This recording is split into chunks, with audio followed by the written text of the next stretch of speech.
설교를 시작함에 앞서 한 시를 나누고자 합니다.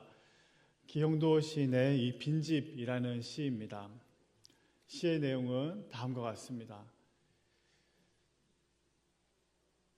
사랑을 잊고 나는 쓰네.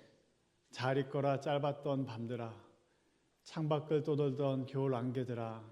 아무것도 모르던 촛불들아 잘 있거라. 공포를 기다리던 흰 종이들아, 망설임을 대신하던 눈물들아, 잘 있거라. 더 이상 내 것이 아닌 열망들아. 장님처럼 나 이제 더듬거리며 문을 잠그네. 가엾은 내 사랑 빈집에 갇혔네. 이 시는 29세 생을 마감한 이 기영도 시인이라는 분의 시입니다. 사랑을 잃고 나는 쓰네. 자신이 그토록 사랑했던 것들을 잃어버리고 또 삶의 열정을 다했던 순간들이 사그라져 버리고 비어버렸을 때 그 시인은 가엾은 내 사랑 빈집에 갇혔네 라고 말합니다. 모든 것과의 이 작별을 고하는 내용이고 인생의 텅 빈 것을 보여줍니다. 룻기의 나오미 역시 그러하죠. 그녀의 인생은 텅 비어버렸습니다. 그녀도 사랑하는 이들을 잃어버렸기 때문입니다. 남편을 떠나보내고 사랑하는 두 아들을 보내고 그녀 역시 모든 것과의 작별을 생각했었습니다. 그러나 이방인 여인인 며느리인 룻과의 만남과 이 동행은 그녀의 삶에 있어서 텅 빈 집과 같았던 이 나오미의 인생을 가득한 집으로 바꿔놓는 이 축복의 계기가 되었습니다. 우리가 지난번에 살펴봤던 것처럼 나오미의 삶이 처음부터 그랬던 것은 아니었습니다. 누군가를 떠나보낼 때 우리는 너무나 슬픕니다.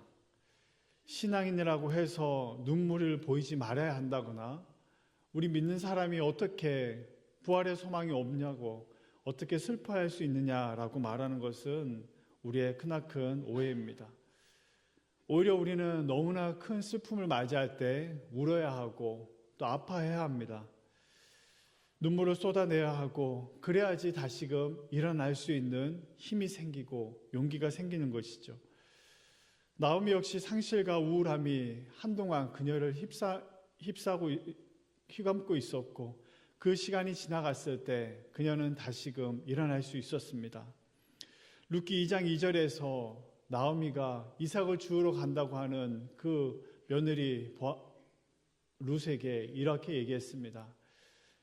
내 딸아 갈지어라. 새 번역에서는 그대 나가보아라 라고 체념한 듯이 그 며느리를 그냥 보내줍니다. 그러나 시간이 지나감에 따라 이 나오미에게 있어서 변화가 찾아옵니다. 내 옆에 힘을 내고 있는 바로 내 며느리 룻이 그의 눈에 들어오기 시작합니다. 처음에는 그 자신만이 힘든 줄 알았고 그 자신만이 상실의 그 아픔을 겪고 있다라고 생각했는데 시간이 지났을 때 내 옆에 그 사랑하는 남편을 잃어버린 그 며느리 룻이 눈에 들어오기 시작합니다. 3장 1절에서 이와 같이 말하고 있습니다. 룻의 시어머니 나오미가 그에게 이르되 내 딸아 내가 너를 위하여 안식할 곳을 구하여 너를 복되게 하여 하지 않겠느냐. 룻에게 아름답고 좋은 가정을 다시금 만들어주고 싶은 이 나오미 안에 꿈이 있고 마음이 생겨난 것입니다. 때로 삶이 지치고 너무나 힘들 때 우리는 어떠합니까? 우리는 그 순간을 벗어나기 위해서 많은 노력을 기울입니다. 맛있는 음식을 먹거나 아니면 좋은 곳을 찾아가거나 아니면 누군가와 만나서 어떤 시간들을 보냅니다. 그런데 이것이 크게 도움이 되지 않을 때를 우리는 겪게 됩니다. 좋은 것 입어보고 맛있는 거 먹어보지만 그래도 그 마음 안에 있는 그 답답함들, 그 빈 마음이 쉽게 가시지 않습니다. 기도도 마찬가지죠. 늘 기도하다가 문제가 해결되기는커녕 더욱 답답한 상황이 반복될 때 우울감은 더해집니다.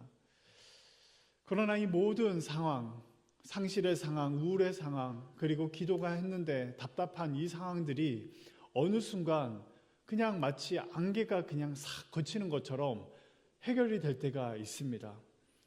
그때가 언제입니까?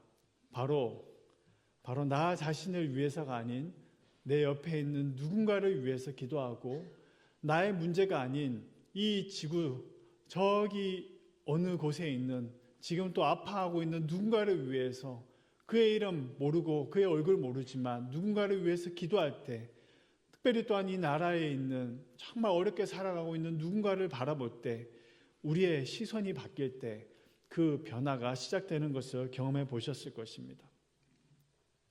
왜 이런 변화가 우리의 삶에 찾아올 수 있는지, 그것은 바로 우리가 하나님의 형상을 닮아서인지, 아니면 하나님께서 우리를 공동체로 살아가라고 우리를 지으셨기 때문인지, 아니면 둘 다인지 모르지만 나 아닌 다른 사람의 필요가 우리의 삶에 눈에 들어올 때, 우리는 그때 우리 기대로, 그리고 아픔이 기쁨으로, 또 체념이 열정으로 뒤바뀌는 것을 경험하게 됩니다.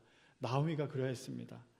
그녀도 자신만의 문제를 바라보았을 때는 온통 상실과 아픔밖에 보이지 않았는데, 그러나 그가 그 옆에 있는 이 룻의 아픔들을 바라보기 시작하면서 그녀는 다시금 용기 내어서 이 룻에게 아름다운 가정을 만들어주고 싶다. 그에게 다시금 복된 삶을, 그를 다시금 복되게 하고 싶다라는 그 꿈이 생겨난 것입니다. 그렇습니다. 룻기에서 볼 때나 오늘 우리의 상황도 마찬가지죠. 기도가 안 될 때 어떻게 하십니까? 삶이 답답할 때, 이 상실의 아픔들이 너무나 커질 때 어떻게 하십니까? 나의 필요, 나의 문제만 더욱더 매달리게 되면 우리는 늘 그 제자리를 돌게 되는 것을 경험합니다. 내 옆에 있는 이들이 가지고 있는 필요들을 바라볼 때 우리는 우리 메마른 눈에 촉촉한 눈물이 다시금 흘러내리게 되고, 또 내 옆에 있는 이들의 아픔이 공감이 될 때 다시금 나만 힘든 것이 아니구나 라는 것을 우리는 깨닫게 됩니다. 갓난아이, 이 갓난아기가 가지고 있는 특징이 있죠. 그것은 갓난아기는 자기 자신밖에 바라보지 못하는 한계가 있습니다. 그 갓난아기를 향해서 이 갓난아기야, 왜 너는 너 자신만 바라보니? 라고 해서는 되지 않을 것입니다.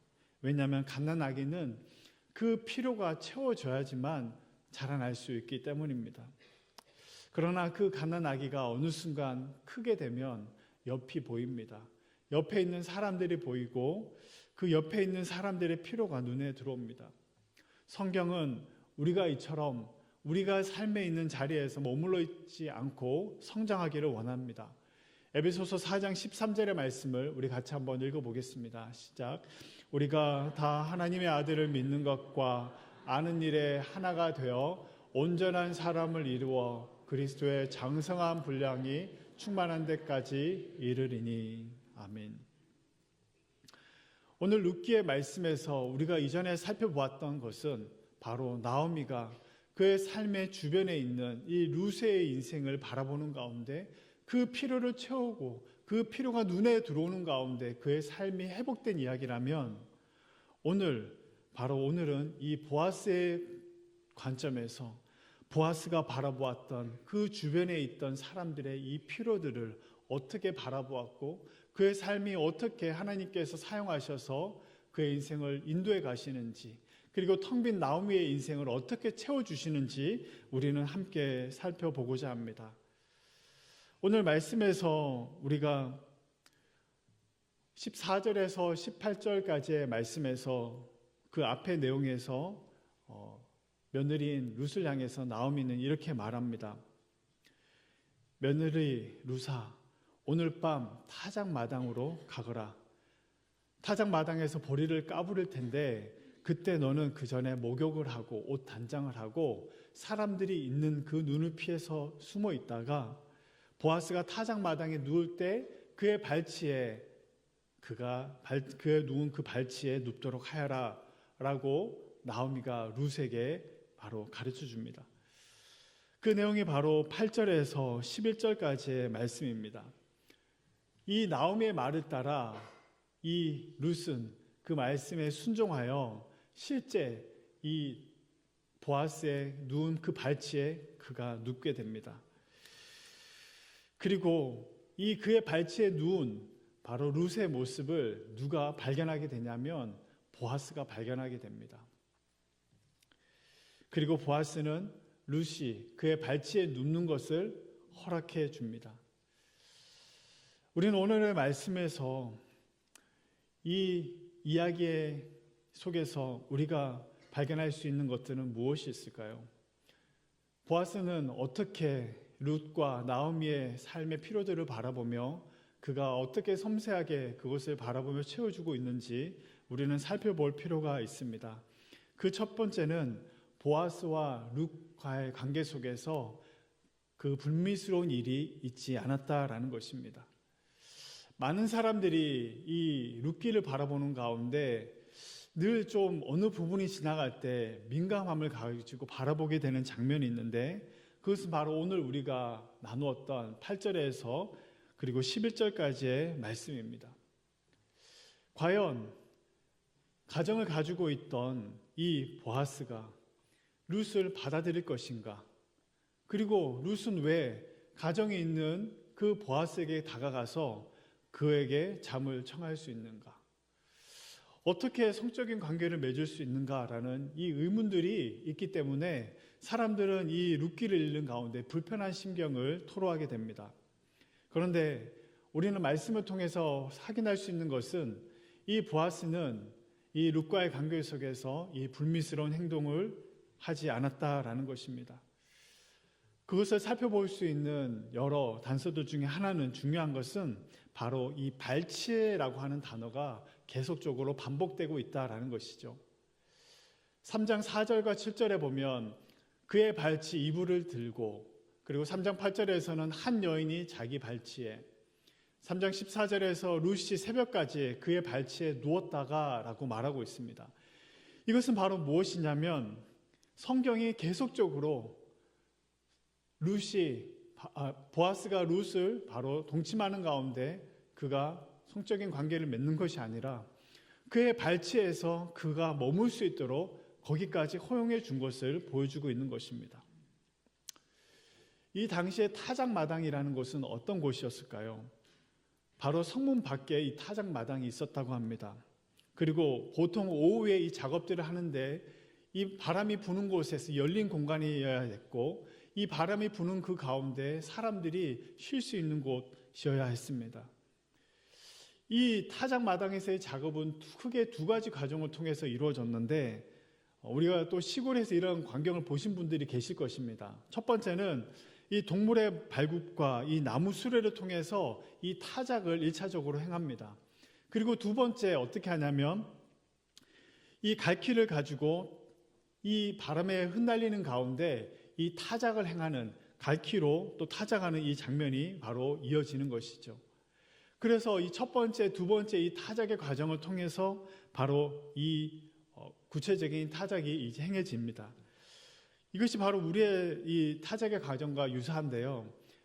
그리고 이 타작의 과정이 있고 난 이후에 무엇이 있게 되냐면 축제가 있게 됩니다. 사람들은 술을 마시면서 흠뻑 그 술을 취하고 그리고 이 기쁨을 누립니다. 그런데 일부 주인들이나 관리인들은 어떻게 하냐면 다음 날에 이것을 옮기든지 팔아야 되기 때문에 그들은 어떻게 하냐면 이 도둑을 막아야 됐기 때문에 이 타작마당에 이 보리탄 옆에서 잠을 청했습니다. 바로 보아스 역시 이 타작의 기쁨을 누리고 난 이후에 타작마당에 누워서 잠을 청하고 있던 것입니다. 그런데 우리가 볼 수 있는 것은 보아스는 바로 술에 취해 있었으나 인사불성이 될 정도가 아니었다라는 것입니다. 그는 다음날 보리를 판매하거나 옮겨야 됐기 때문에 그 일들을 감당해야 됐고 또 도둑을 막아야 됐기 때문에 그는 그 자신이 인사불성이 되도록 하지 아니었고 그가 삶에 있어서 그는 절제하는 가운데 바로 이 룻과의 대화가 이루어질 수 있었다라는 것입니다. 만약 그러지 않았다라고 한다면 어떤 일이 일어났을까요? 바로 이 룻을 우리가 생각했던 그런 일들이 일어날 수 있게 되는 것이죠. 우리가 이것을 통해서 볼 수 있는 것은 무엇입니까? 보아스는 룻의 명예를 지켜주고 있다라는 것입니다. 그는 그의 삶에 있어서 그 삶의 주변에 어려운 이들을 겪고 있는 이들을 살펴보았고, 특별히 우리가 오늘 말씀을 통해서 볼 수 있는 것은 무엇이냐면, 보아스가 그 여인들이 이 룻이 그 가까이 왔음에도 불구하고 어떻게 하냐면, 그가 인사불성이 되는 가운데 잘못을 범하지 않을 정도로 그의 삶을 지키고 주변의 이들을 돌아보고 있는 모습을 우리는 볼 수가 있는 것입니다. 두 번째로 보아스를 통해서 주변의 필요들을 어떻게 살피고 그가 행하고 있는가. 두 번째는 바로 보아스가 약자의 명예를 지켜주고 있다라는 것입니다. 보아스는 가난하고 어려운 처지에 있었던 이 룻을 겁탈하지 않았습니다. 그리고 연약하고 부족하고 어려운 형편에 있는 그녀였지만, 보아스가 무엇을 행하고 있냐면 그 약자의 명예를 지켜주고 있다라는 것입니다. 우리는 살아가는 가운데 힘이 없고 약한 이들의 명예를 쉽게 짓밟을 때가 있습니다. 힘이 있고 강한 이들의 명예는 지켜주지만, 힘이 없고 연약한 이들은 언제든지 짓밟혀도 된다라고 생각하는 것처럼 우리는 잘못된 행동을 하는 이들을 주변에서 볼 수가 있습니다. 그러나 유력한 보아스는 어떻게 행동합니까? 그는 연약한 이 룻의 명예를 지켜줍니다. 14절의 말씀을 우리 같이 한번 읽어보도록 하겠습니다. 룻이 새벽까지 그의 발치에 누웠다가 사람이 서로 알아보기 어려울 때 일어났으니, 보아스가 말하기를 여인이 타작 마당에 들어온 것을 사람이 알지 못하여야 할 것이라 하였음이라. 아멘. 오늘 룻이 눈을 뜹니다. 그녀가 보아스 발치에 누워있는 것, 그리고 보아스가 깨어서 보게 됩니다. 그때 보아스가 말합니다. 여인이 타작 마당에 들어온 것을 사람이 알지 못하여야 할 것이라. 그런데 학자들은 여기에서 보아스가 말했더라라고 하는 말을 그냥 소리내서 누군가에게 하는 말이 아니라 이것은 보아스의 독백이다라고 말합니다. 보아스가 혼자 말합니다. 이 여인이 타작 마당에 들어온 것을 사람들이 알지 못하여야 해. 왜 그랬을까요? 그가 자신의 명예를 지키기 위한 것이 아니었습니다. 바로 보아스는 이 여인의 명예를 지켜주고 싶었던 것입니다. 여인이 타작 마당에 들어온 것을 사람들이 알지 못하게 해야 돼 라는 생각들을 보아스는 합니다. 보아스는 룻에 대해서 잘 알았습니다. 우리가 앞에 있는 말씀과 뒤에 있는 말씀을 통해서 우리가 볼 수 있는 것은, 룻은 나오미를 향해서 룻이 어떻게 인애를 베풀었는지 자기가 알고 있다라고 말합니다. 그리고 그녀가 얼마나 현숙한 여인인지 자신이 알고 있다라고 말합니다. 그리고 성읍에 있는 사람들도 룻이 얼마나 현숙한 여인인지 소문이 다 퍼졌다라고 말합니다. 그런 것을 너무나 잘 알고 있는 보아스였기 때문에 비록 가난하고 약한 이 룻이었지만 그는 나오미와 룻의 그 명예를 지켜주고자 했던 것입니다. 그래서 그는 어떻게 하냐면 바로 사람들이 알지 못해야 한다라고 하면서 그 두 여인의 약함들을 그가 바로 명예를 함부로 여기지 않았던 것입니다. 세 번째, 우리가 보아스가 그 필요를 채워주고 있는 모습을 오늘 성경을 통해서 볼 수가 있는데, 그것은 바로 우리가 함께 보고 있는 이 말씀에서 바로 15절의 말씀을 통해서 우리 같이 한번 읽어보겠습니다. 시작. 보아스가 이르되 내 겉옷을 가져다가 그것을 펴서 잡으라 하매 그것을 펴서 잡으니 보리를 6번 되어 룻에게 지워주고 성읍으로 들어가니라. 아멘. 오늘 말씀에서 반복적으로 등장하고 있는 표현이 있는데, 그것은 바로 무엇이냐면 보리를 6번 되어 라고 하는 표현이 등장합니다. 보리를 6번 되어 이것을 룻에게 주는데, 룻의 이 겉옷을 벗어서 바로 룻이 이 보리를 6대를 받게 됩니다. 정확한 이 그 수치가 어떤 그 무게와 양에 대해서 설명되어 있지 않지만, 이것을 통해서 우리가 내용을 연구한 이들을 통해서 우리가 볼 수 있는 것은 무엇이냐면, 평균 하루 정도 그가 한 여인이 이삭을 죽기 위해서 모을 수 있는 양은 보리 한 13kg 정도라고 말합니다. 그런데 오늘 이 보리 6대라고 하는 이 양은 그 2배에 이르는 약 26kg 정도를 말한다고 합니다. 이것은 무엇이냐면 단순히 그가 발치에 누워 있었던 것을 감춰주기 위한 것이 아니라 보아스가 룻에게 이와 같은 행동을 한 이유가 오늘 말씀에서 좀 더 분명히 나와 있는 부분이 있는데 바로 17절입니다. 우리 같이 17절의 말씀을 같이 한번 읽어보겠습니다. 이르되 그가 내게 이 보리를 6번 베어주며 이르기를 빈손으로 내 시어머니에게 가지 말라 하더이다 하느라. 아멘. 오늘 말씀에서 보아스가 염두에 두고 있는 부분이 등장하는데 그것은 빈손으로 너의 시어머니 나오미에게 가지 말라라고 하는 것입니다. 이것은 나오미에게 그녀가 기다리고 있는 것을 바로 그 나오미가 기다리고 있는 것에 대한 그 답변을 이와 같은 것을 통해서 사인으로 주고 있는 것입니다. 우리가 잘 알고 있는 것처럼 7은 완전수입니다. 그런데 이 보아스가 7번 떠가지고 줄 수도 있었을 텐데 보아스가 6번 떠서 이것을 준 이유가 있다라는 것입니다. 바로 성경에서 우리가 볼 수 있는 것처럼 보아스보다 먼저 기업 물을 자격이 있는 사람이 있다라는 것이죠. 먼저 여전히 기업 물을 사람이 있기 때문에 이것은 완전히 되어진 일이 아닙니다. 그러나 조금 부족하지만 바로 이것을 통해서 보아스는 나오미에게 메시지를 전합니다. 나는 기업 물을 이 책임을 감당하겠소라는 것이죠. 나오미는 이 보리 6번 이 되를 이 수를 통해서 바로 떴다라는 것을 이 룻을 통해서 듣게 됩니다. 이것을 통해서 나오미가 어떠한 대답을 하고 있냐면 오늘 함께 읽었었던 18절의 말씀에 이 사실이 등장하는데 같이 한번 읽어보겠습니다. 이에 시어머니가 이르되 내 딸아 이 사건이 어떻게 될지 알기까지 앉아 있으라. 그 사람이 오늘 이 일을 성취하기 전에는 쉬지 아니라 하리라 하니라. 아멘. 나오미는 알았습니다.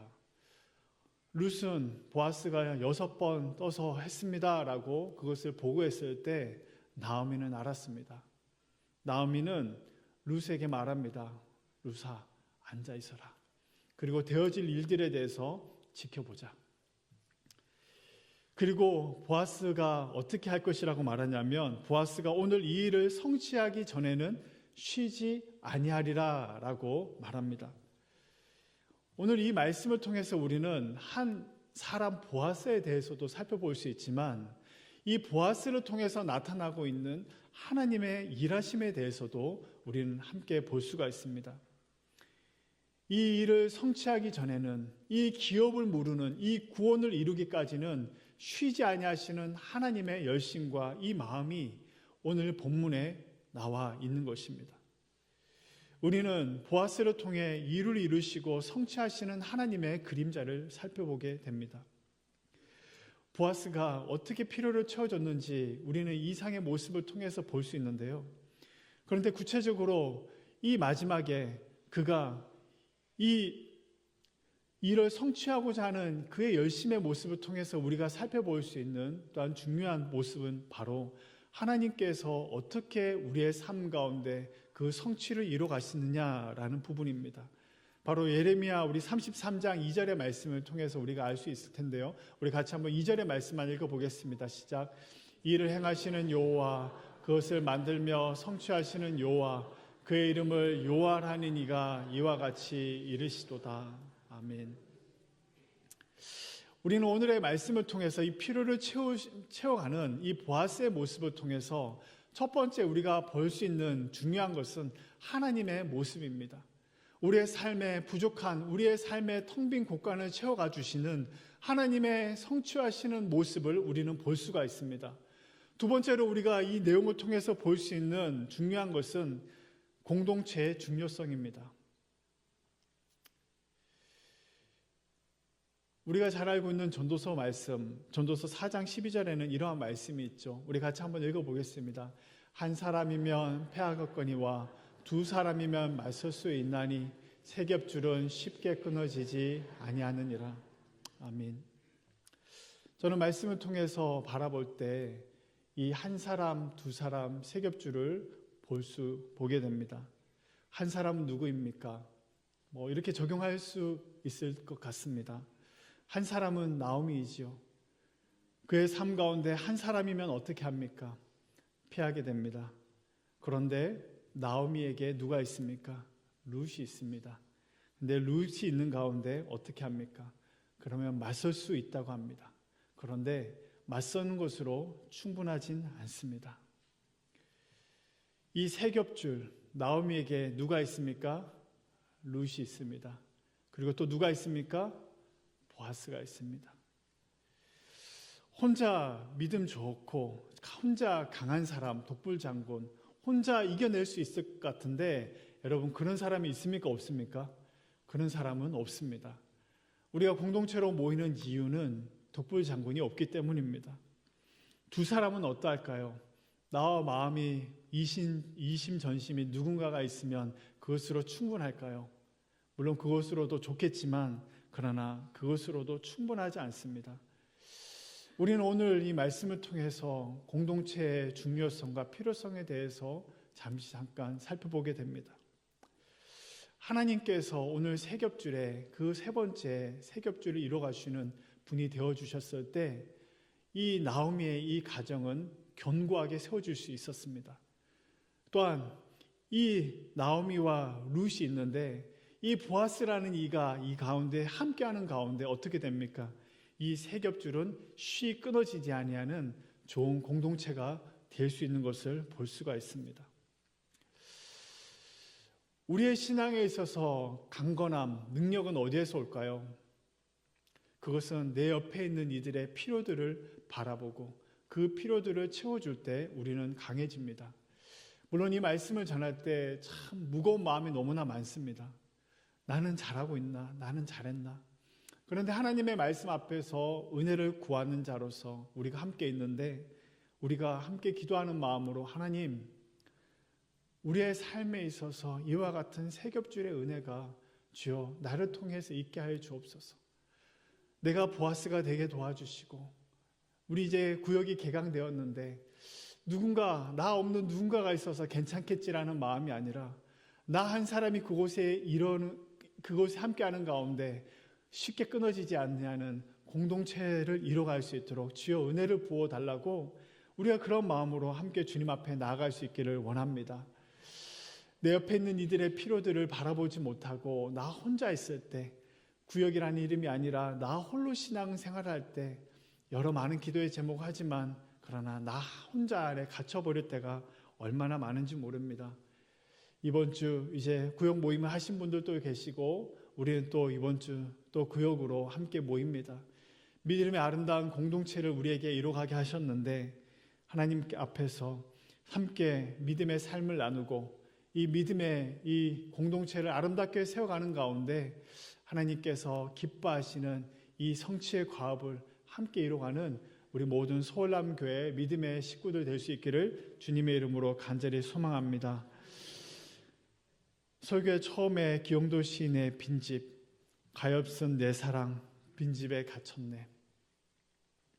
우리는 말씀을 통해서 하나님의 도우심과 은혜로 그 옆에 있는 사람들의 필요를 채워주는 가운데 하나님의 사랑으로 빈집이 가득 찰 수 있는 그 희망을 함께 보았습니다. 오늘 우리에게 주신 빈집처럼 느껴지는 구역이다 할지라도 그것을 성취해 가시는 하나님을 바라보며 그 일을 이루어 가시는 하나님의 열심 앞에 함께 믿음으로 동참하여 달려가는 우리 모든 소월남교회 믿음의 가족들 될 수 있기를 주님의 이름으로 축복하고 소망합니다.